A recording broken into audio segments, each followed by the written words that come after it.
Bruno Bouygues, vous êtes le PDG de GIS. Alors, c'est pas forcément une société qui est très connue. Vous êtes spécialisé dans le matériel de soudage.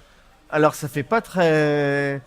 C'est pas très attirant hein, pour un jeune cadre qui sort d'une école d'ingénieur. Et pourtant, vous me disiez, mais le soudage aujourd'hui n'a absolument rien à voir avec ce qu'était un poste de soudage il y a encore 20 ans. Oui, vous avez complètement raison. Merci de m'inviter aujourd'hui.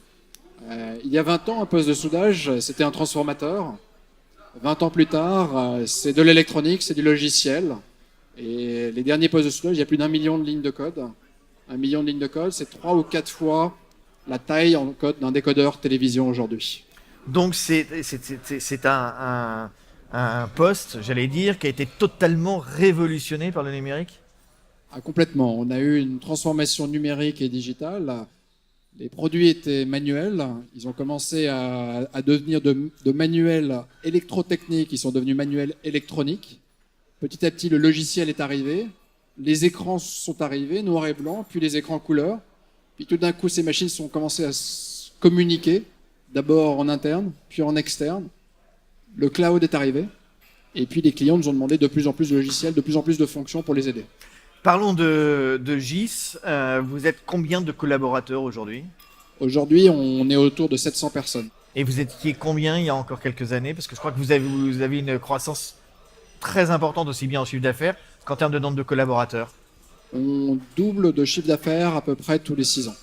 Tous les 6 ans, vous doublez le chiffre d'affaires.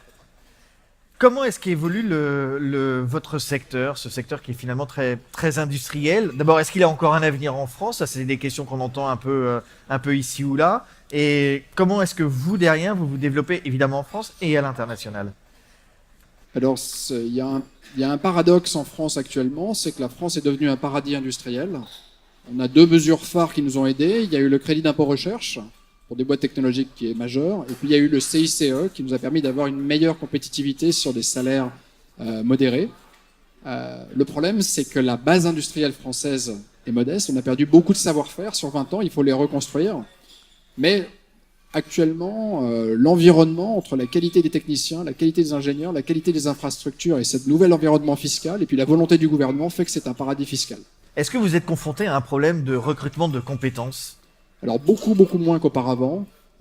On est en province, on n'est pas à Paris, mais il y a un retour, un attrait de la province qui est beaucoup plus fort qu'auparavant, donc qui nous permet d'attirer des compétences.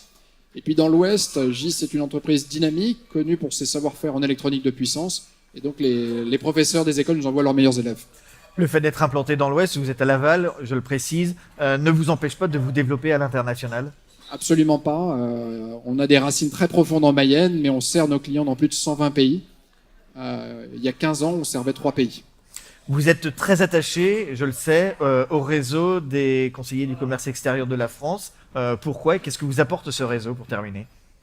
Alors les CCE, indépendamment de toutes les amitiés que j'ai construites sur les 6 dernières années, j'ai rencontré des hommes particulièrement pertinents dans mes métiers, qui sont la fabrication d'équipements, mais aussi beaucoup de personnes qui m'ont aidé à gagner des marchés à l'international, aussi bien en Afrique, au Moyen-Orient et en Asie. Et pour ça, je les remercie beaucoup.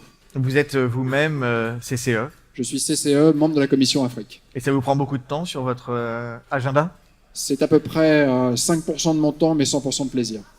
Merci beaucoup Bruno Bouygues, PDG de GIS, d'être venu sur le talk du mondial du CCE ici à Paris, à la Maison de la Mutualité. Merci et bon mondial.